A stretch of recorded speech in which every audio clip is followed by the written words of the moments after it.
I've been doing this program for a while, and I've talked to many people about self-development and self-empowerment. But recently, I just found out about something that's new to me, biohacking. That's a term used to explain techniques designed to energize and enhance our bodies. How does it work? What does it do? What are its benefits? We're going to talk about this with nutritionist and biohacker Brittany Ford. Brittany is a registered holistic nutritionist focusing on supporting gut, hormonal, and skin health through nutrition and biohacking. Welcome to the Dream Power Show, Brittany. Awesome. Thank you so much for having me. I'm excited to be here. Well, I'm excited to have you because I want to really understand what is biohacking. So tell me what it means. Yeah, of course. So I think biohacking is a very new term for something that people have been kind of doing for a very long time. My definition of biohacking is that it's holistic self-care for optimal health. And so basically what that means is that instead of only looking at one pillar that can, influence our health, like nutrition or fitness, biohacking is very holistic and wholesome in nature. So it looks at your sleep, it looks at relationships and stress and your environment and all of these things that really make up your life and make you you. And then it kind of takes that idea and says, okay, how can we optimize these different parts of our life and become healthier and just better in general? What got you interested in pursuing biohacking? Yeah, it's a great question. So when I was studying to be a nutritionist and kind of started tweaking the way I was eating, I was starting to get results and feel better and kind of heal some of the underlying issues that were going on with my skin, with my gut health, that type of thing. But I really found that nutrition wasn't enough. So changing how I was eating, taking supplements, it just really didn't move the needle enough in terms of me wanting to feel better, look better, all these different things. So that's kind of when I found biohacking. I kind of stumbled upon it and just really agreed with the whole philosophy behind it in terms of changing different parts of ourselves and changing different parts of our lives in order to become healthier. And I started tweaking things. I started making changes and really saw a lot of great results. So basically, it's just a way of approaching development where you approach it from all angles then. Mhm. Yeah, a lot of people yeah, definitely that is like a big component of it, but there's other components as well. So there's a lot of people who focus on self quantification. So basically, what that means is that, like you would do a blood test and get your biomarkers for a specific thing. Then you would do a whole bunch of biohacks and changes, and then you would go back and do the same test. So it's like quantifying your body and quantifying yourself. And that is really great because you actually have the data and you can actually look at if you've improved or not and like how different changes that you've done have made you healthier or haven't made you healthier. And now, like, especially today, like we're in a time where at home test kits or DNA tests, blood tests, hormone tests, everything is so much more accessible than it once was. So we actually now have a lot of power and we can actually make a lot of change through these types of testing. So are you looking at taking somebody who is basically healthy and just optimizing the health, or do you use this to actually cure illnesses? Mhm. So when I work with clients, they typically come to me with issues or concerns. It doesn't necessarily mean it's a full blown disease or something super serious like that, but it could be something like, every time I eat food, I get bloated, or I have eczema, or I have acne that I can't get rid of, or I can't sleep at night, or I'm always irritated, or, just those types of things. And kind of people have tried so many things, like all of these quick fixes, and they haven't worked. And then when I sit down with them, that's when we kind of take a step back. We'll do a bunch of testing and we'll kind of start from the ground up and start looking at their lifestyle, looking at their decisions, and kind of see what we can tweak and what we can improve. So if somebody has, like you said, they get bloated when they eat, it may not necessarily be the food they're eating, but maybe it could be things like stress or some other parts that are going on in their life. Yeah, totally. It could be like for that specific thing, you can get your gut microbiome actually tested.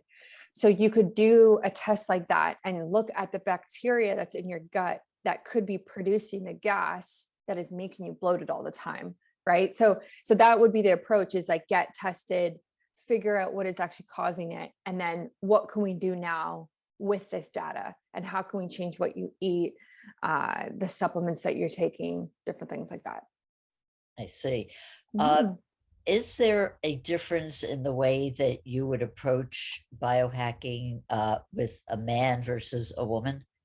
Yeah, definitely. I think there's a lot of research behind men and males' health in general. Like typically when studies are done, they use males because the females are more intricate. We have a hormonal cycle that works on 28 days, roughly. Not even everybody is 28 days. Sometimes it's 35 days, sometimes it's less. Um, and with men, they work on a 24-hour cycle. So it's much easier to conduct research on something or on men because it's so similar like throughout. Whereas females, our menstrual cycle really impacts things. So yeah, it's definitely different. And there's definitely biohacks out there that can be great for men, but when women do them, it's too much and it's too intense.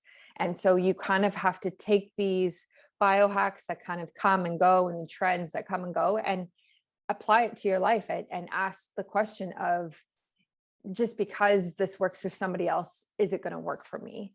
And I might get different results, and that's okay. And then I need to change things. Yeah. So what would be an example of something that, because men have been tested so much, it works for them, but then when you apply it to women, it isn't as effective? Yeah. So one of the most common examples is intermittent fasting.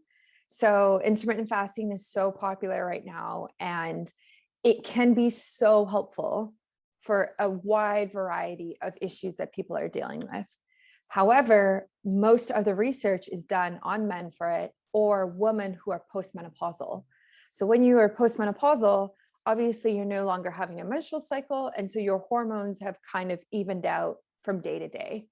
But the research on women premenopausal, it's lacking. So now when women try to do intermittent fasting long term, especially long term, they get a lot of negative effects that we didn't know were going to happen and didn't happen in men.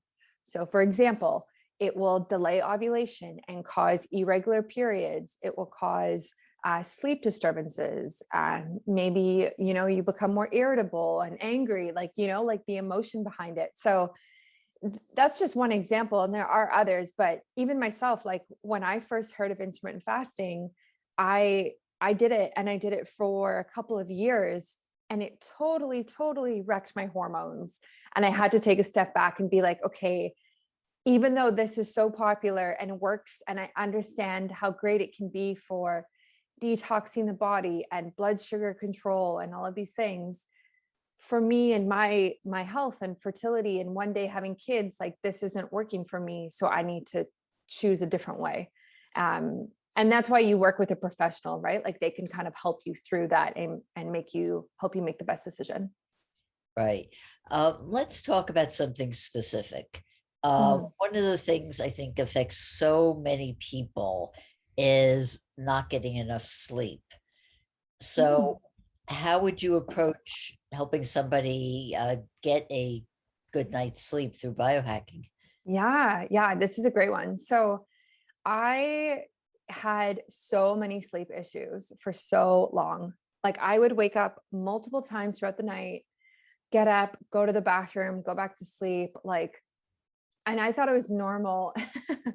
I didn't know any better at the time. And then I started biohacking my sleep, and I cannot believe the difference now to how I was sleeping like 2 years ago. Um, easy things for people to do, and where to start would be looking at the amount of blue light that you're exposed to before you go to bed. So blue light is emitted from our phone, from our TV, from the lights in our house, and really disrupts the melatonin production that is going on in our brain. And melatonin is the sleep hormone, right? So if we're suppressing that hormone, how are we going to sleep properly throughout the night? So you can do this by, using candles, dimming the lights, or using blue blocking glasses that are red tinted. So it actually blocks the blue light from going through. It kind of makes everything red, obviously, like when you're looking through them, but will make you sleep so much better. And so that's just like an easy way to start. There's other things you can do as well, but that's definitely where I would begin. I know this is pretty important to me as a dream life coach, because Yeah. if you do not get a good night's sleep, you can't dream properly. Mhm. And and that's one of the things I tell people also when I say, how do you remember your dreams? One of the things I say is turn off all devices at least an hour before going to bed. So Yeah. you're just not exposed to it. Yeah, exactly. So yeah, like even just from a radiation standpoint as well, like keeping your phones out of your bedroom or turning your phones on to airplane mode, and really creating a like sleep sanctuary, like routine, right? Like I think the bedroom, there's when I see people with a TV in their bedroom, I just like cringe. And you must as well with your line of work. Like that is not good for you. It's not good for your health. Like the bedroom needs to be a place that you go at night and is away from the rest of the world and lets you dream and kind of be in this space that you're supposed to be as a human being, right? Like dark, cool, and rested. I mean, that's another thing I say is to treat your bedroom like it's your palace, and Yeah. honor it, honor it. Yeah. Yeah. So I have to ask you, as somebody who has used biohacking to get a better night's sleep, do you remember your dreams?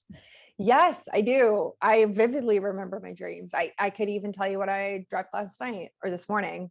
I Yeah, I do. And it's funny because my partner, he says he never remembers his dreams. And like I don't know why. Like I don't know what the science is behind that. Um, but I've also had like lucid dreaming too. So like I've had dreams where I know I'm dreaming and have like and maybe it's even been like a nightmare and I've actually had to like pull myself out of the dream and wake myself up. And I've had dreams where I can like make the decisions in the dreams of like what is happening, which is crazy to say out loud, but yeah. Oh, it may sound crazy, but it really isn't. Yeah. And it's very true. Mhm. Is this something that you developed after you started biohacking, or is this something that you've always had within you? I think I've always remembered my dreams, but I would say that I remember them better now. And I would say that like the idea of lucid dreaming probably happens more now. Yeah. Well, Brittany, another area of concern to a lot of people, and I guess it affects people at all ages, but also when you get older, something that gets a bit more concerning is your brain health. Mm. So tell me how biohacking affects our ability to improve our memory. Yeah, I mean, this is a big one. There's a lot you can do to improve your cognition. Everything from nutrition to sleep to supplements.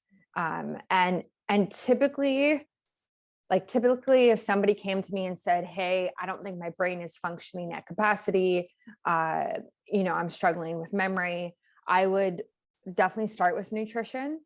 um, are you eating enough healthy fats? Are you eating a lot of processed food? Like really taking a look at that, because I feel like your brain is mostly made out of fat, and a lot of people aren't actually eating healthy fats, and a lot of people are getting fat from like vegetable oil or chips, or like I don't even know, places that just don't create healthy fats, compared to like olive oil or avocados.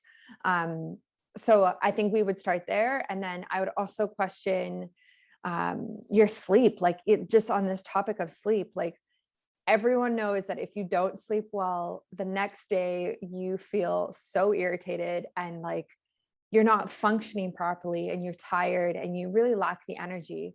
And today in our society where everyone is working all of the time, a lot of us are kind of functioning in that zone almost every single day, right? Like really low sleep throughout the week. On the weekends, maybe we're not making the healthiest decisions. And then we go again and we start the next week. And so how can we expect our brains to function at full capacity and perform how we want it to perform when we're actually not resting enough and giving it enough time to, make up for being active all day? So again, like there's a lot to unpack with like this type of thing. And when clients come to me, we do like full intake forms and kind of spend a full hour going through it. But that's where I would start. I would start with nutrition and I would start with sleep. Yeah, I wanted to go a little bit deeper into the whole idea of fats, because I remember the food pyramid that we learned as children, talked about different things, and fats were supposed to be bad for us and just to eliminate them. So talk to me a bit more about what is a good fat and fat that we should avoid. Yeah, well, it's pretty interesting how like diets have changed in the last like 30, 40 years, because for so long, everything on packaging kind of said like 0 fat or fat free. And you would buy it and you would be like, oh, this is healthy for me because this says fat free on it. But it's actually like a bag of chips that are like over processed and filled with like salt. So I think it's very interesting that we've kind of done this shift. And now things like keto, like the ketogenic diet, which is a high fat diet, is very popular. So basically, if you look at it, we can either function on one or two different energy sources. So one is carbohydrates, glucose, and the other is fat. Now, fat is much different in the body. It produces less of a blood sugar spike. So there's less like crashing. So if you were to eat a diet that was super high in fat all day, you're not going to kind of feel this like wave of energy and then crash and energy and crash that we typically feel when we eat a diet high in carbohydrates. So you can kind of feel this like if you were to eat something like ice cream or something very sugary, like afterwards you're super buzzy and energized because you have so much, like your blood sugar has spiked. But then in an hour you crash, right? And you see this in children as well, like after like dessert or something like that. But when you eat something that is high in good fat, you're kind of making this curve that doesn't necessarily have the drop-offs that it would have if you were to have just sugar. And good fats can come from a variety of places. So like I kind of said, like olive oil, avocado is really great. Coconut even has a lot of good fat. And then also meat too, if you consume meat. So there is a lot of healthy saturated fat in things like a steak or different cuts like that. And that can be really good for you as well. And also fats can also, the healthy fats can also help maintain good weight also, right? Mm-hmm. Yeah. So fats, so all of our hormones are made out of fat, right? So we need fat literally to make and like sustain healthy hormone levels. And that includes hormones that are associated with weight gain and weight loss and that whole aspect. So I kind of like that keto is so popular for that reason, because we're kind of like demystifying this whole idea of fat. And people are showing that you can follow a diet high in fat and still lose weight or like maintain a healthy weight if that's something that you're interested in. How can people find out more about you and your work? Awesome. Well, thank you so much for having me. This was really fun. My website is biohackingbrittany.com. I also have a podcast. It's called Biohacking with Brittany. And all of my social media handles, I'm most active on Instagram, and it's Biohacking Brittany. We've been speaking about biohacking with holistic nutritionist Brittany Ford.